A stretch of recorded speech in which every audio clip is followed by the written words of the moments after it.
Kapankah Wudong Qiankun Season 4 rilis? Ada kemungkinan akan segera rilis sih Donghua. Wudong Qiankun Season 4 ini akan tayang kembali menggantikan Battle Through the Heavens Season 5 yang totalnya episode 52 ya, sekitar 2 bulanan lah lagi bakalan abis karena Battle Through the Heavens Season 5 tinggal 9 episode lagi. Alasannya karena rating Battle Through the Heavens Season 5 sangat menurun gara-gara episode 41 di mana Shin Medusa dengan Xiao Yan dipotong. Tentu saja karena ratingnya anjlok, pihak studio mengalami banyak kerugian dan alasan lain karena perusahaan Wanda Pictures berhenti membantu membiayai pembuatan Donghua Battle Through the Heavens. Perusahaan Wanda Pictures ini sudah mulai ikut membantu membiayainya semenjak Season 2 Battle Through the Heavens dan berhenti di Season 5 episode 40, dan mulai episode 41 mereka sudah tidak ikut lagi dalam pembuatan Donghua Battle Through the Heavens. Dan akibatnya dari segi grafik dan lain-lainnya ada kemungkinan bakalan sedikit menurun, dan itulah alasan di mana Battle Through the Heavens Season 5 bakalan berhenti tayang setelah episode 52 digantikan dengan Wudong Qiankun Season 4 cuma dapat 12 episode seperti season sebelumnya. Nah, setelah itu sangat mungkin Battle Through the Heavens bakalan tayang kembali, dan dalam satu musim ini sangat mungkin juga mereka bakalan dapat sponsor baru atau perusahaan lain yang membantu membiayai pembuatan Donghua Battle Through the Heavens.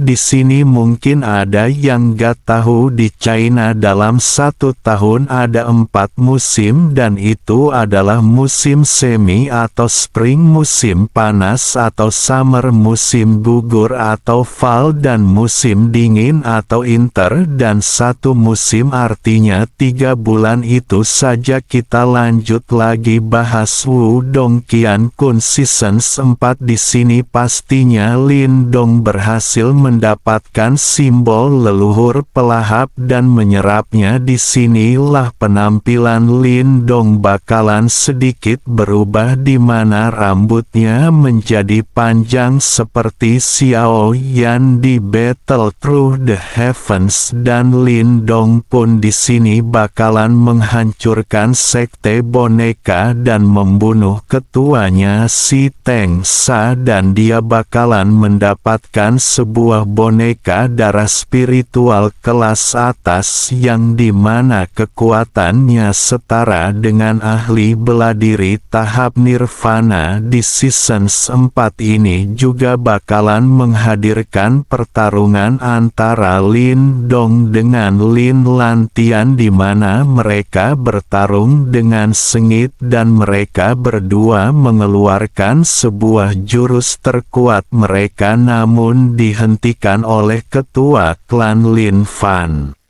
Di Season 4 ini juga bakalan ada perpisahan Lindong dengan adiknya Yin Qingtan. Dia ikut pergi dengan Bu Xuan, dia adalah seorang ketua sekte Aula Hitam. Di Season 4 ini juga bakalan diperlihatkan penampilan Martin saat berubah ke bentuk manusia. Selain itu, Ling Qingzu kemungkinan tidak akan muncul di Season 4, dan untuk Season 5 Wudong Qiankun bakalan menceritakan peperangan 100 kerajaan atau kekaisaran, di mana mereka mengirim para jenius dari tempat mereka ke peperangan 100 dinasti. Di Season 5 ini Lindong bakalan menerobos ke ranah nirvana. Di sini si Xiao Yan atau harimaunya Lindong juga bakalan berubah menjadi manusia, dan untuk kekuatannya juga di ranah nirvana Nirvana dan sini para pemenangnya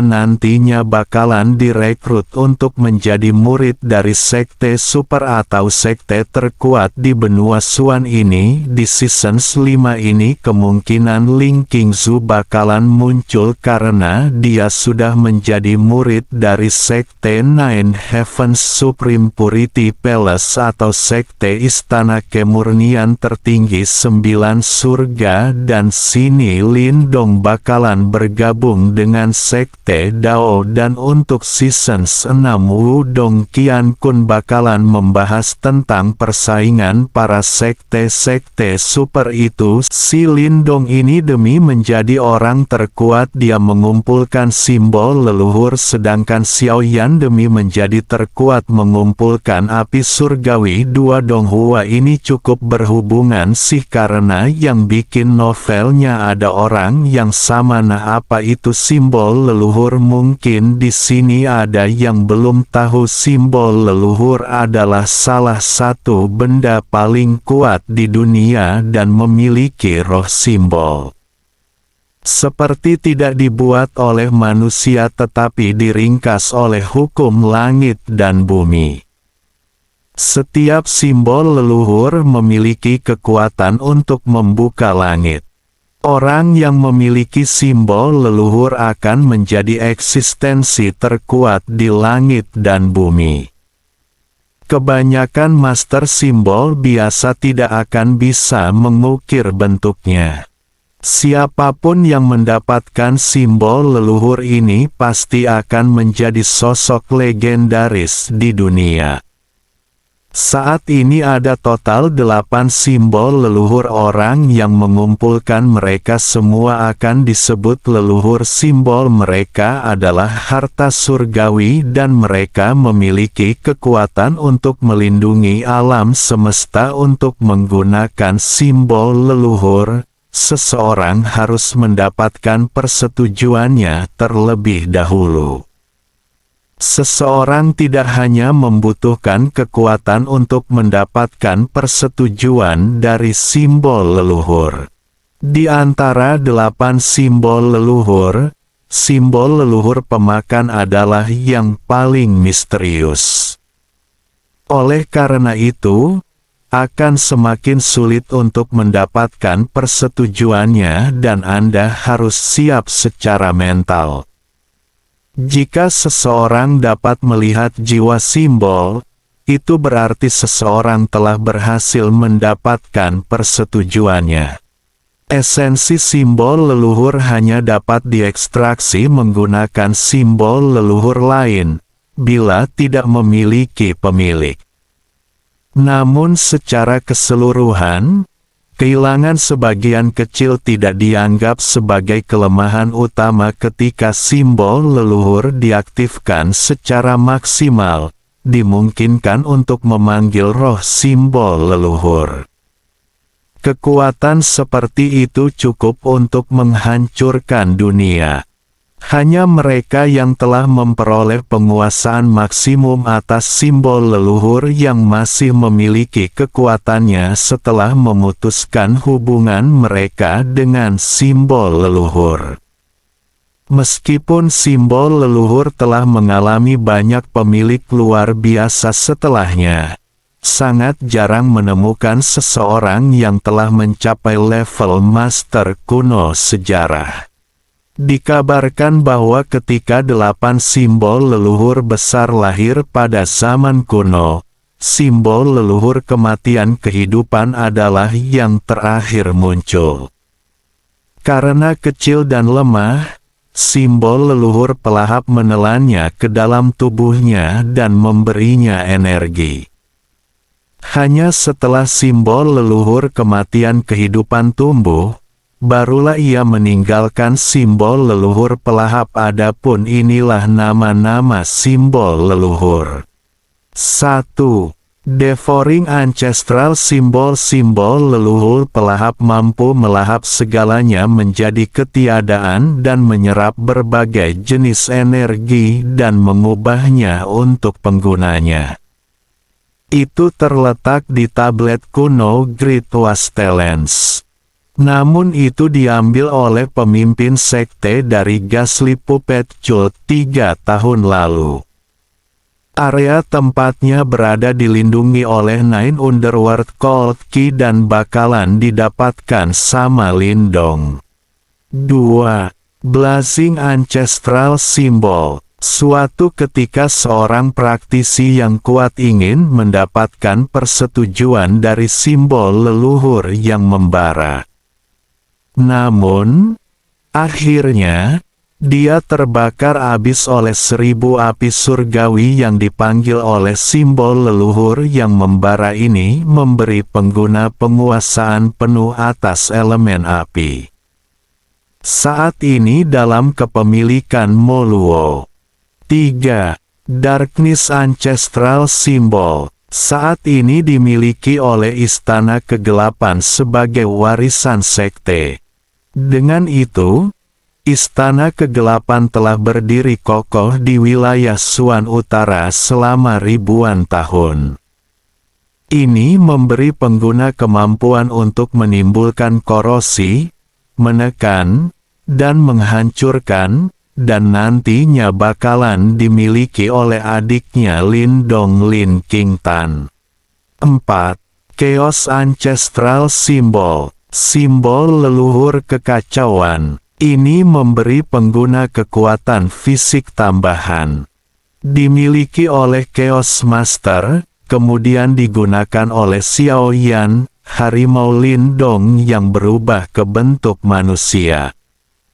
5.